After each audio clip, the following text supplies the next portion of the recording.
Doctor Bhimrao Ambedkar की जयंती, कला सुमन स्वर्ण जयंती तथा हिमाचल दिवस पर आए सभी मेहमानों को मेरा सादर प्रणाम। बाबा साहब के बारे में सबसे पहले मैं मेरी ही लिखे कुछ सतरें प्रस्तुत करना चाहूंगी, जो कुछ इस प्रकार हैं। बाबा साहब के जन्म से आई राष्ट्र में नई जान, किसानों, महिलाओं और दलितों के हक में लिख दिया संविधान, छोटे राज्य मध्यवर्गीय परिवार से बनाई अलग पहचान, ऐसे वीर बहादुर को मेरा सादर प्रणाम, ऐसे वीर बहादुर को मेरा सादर प्रणाम।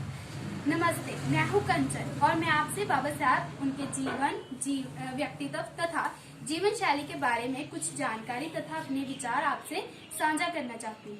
बाबा साहब का पूरा नाम डॉक्टर भीमराव रामजी अंबेडकर था। उनका जन्म 14 अप्रैल 1891 ईस्वी में मध्य प्रदेश के महू में हुआ। उनके पिता रामाजी मौलाजी सैनिक स्कूल के प्रधान अध्यापक तथा उनकी माता का नाम भीमाबाई था। शिक्षा। बाबा साहब का प्राथमिक शिक्षण दापोली तथा सतारा में हुआ। 1907 में बाबा मुंबई के एल्फिंस्टन स्कूल से उन्होंने मैट्रिक पास की।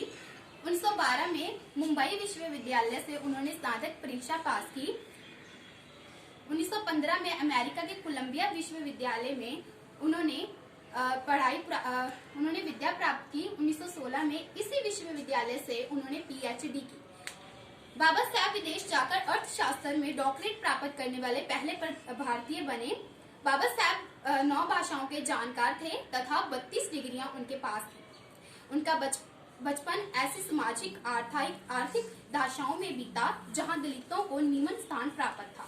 सामाजिक भेदभाव, अपमान की ये यातनाएं उनको सहनी पड़ी। इसी के कारण वे विरुद्ध संघर्ष करने हेतु संकल्पित हो उठे। उच्च वर्गीय मानसिकता को चुनौती देते हुए निम्न वर्ग में महान कार्य किए, जिसके कारण वे सारे भारतीय समाज में प्रसिद्ध हो उठे।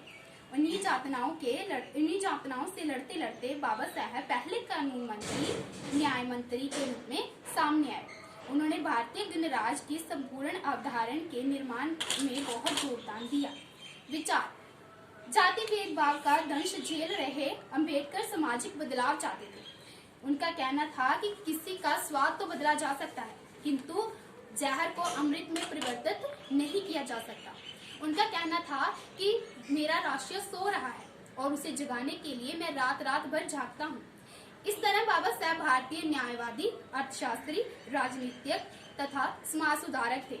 उन्होंने दलितों के आंदोलन को प्रेरित किया और दलितों के अधिकारों के लिए काम किया।